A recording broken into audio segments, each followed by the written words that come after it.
kirkegårdsleder, som står af driften af Skovkirkegården.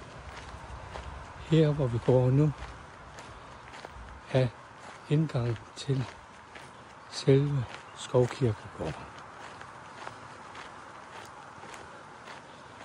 I starten af Skovkirkegården er den markeret med store sten, hvor der står By Skovkirkegård.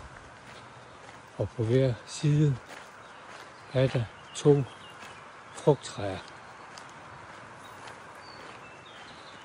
Selve Skovkirkegården er indrammet af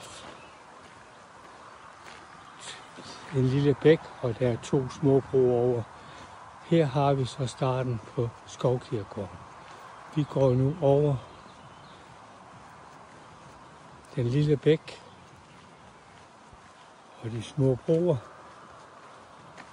og nu er vi inde på hele området, som er Skovkirkegården.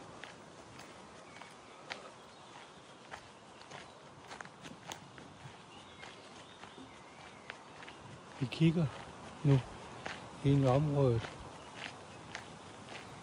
som er Præsteskoven, og det er et stykke indviet jord. Og selve området hører til By Kirke.